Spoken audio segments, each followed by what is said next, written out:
So I just got this Instant Pot air fryer recently, and they give you a few extras here in the box, like parts for the rotisserie feature. Everything comes packaged pretty nice with extra padding. You've also got the metal rotisserie container, 2 Teflon coated trays with vents on the bottom, and 1 Teflon coated tray that's solid on the bottom, which can also be used as a drip tray. They're pretty easy to slide in and out of the air fryer, also pretty easy to clean, and are non-stick, which is a nice thing to have in an air fryer. You also have a light on the inside which can be turned on and off manually. It also comes on automatically when the door is opened. You have several different settings to choose from on here, such as air fry, roast, broil, bake, toast, reheat, proof, and dehydrate. Most of these can be set up to 1 hour and up to 400 degrees. Obviously, some of those are going to be less, I assume, because you would probably burn things if the heat is up too high. For instance, you don't need 400 degrees heat just to do toast.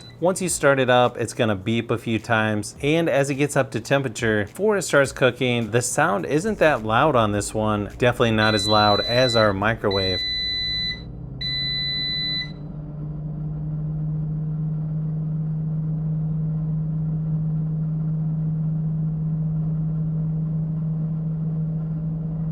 Nice thing is, it's gonna tell you what to do most of the time, like add food after it's preheated for a couple minutes, and when to flip the food at about halfway through the cook time. And it's pretty nice to have the glass door with the light so that you can see things a lot easier without opening the door. One thing I'll mention is, since the heater is at the top, you'll wanna rotate which shelf the food is on so it cooks things a little more evenly. So maybe halfway through, switch the food that's on the top shelf with that on the bottom or second shelf. Overall, I think it did a nice job making fries, chicken tenders. One thing I would have done differently is with the cauliflower and broccoli, separate them so they're on different shelves instead of mixing them together, because one seems to cook a little faster than the other. Just a few things like that you'll learn as you use this more often, just like with any other new appliance. Overall, pretty nice quality with this air fryer, especially for the price. And if you're looking for this style of air fryer, more of the convection oven style with trays, this is one you should definitely check out.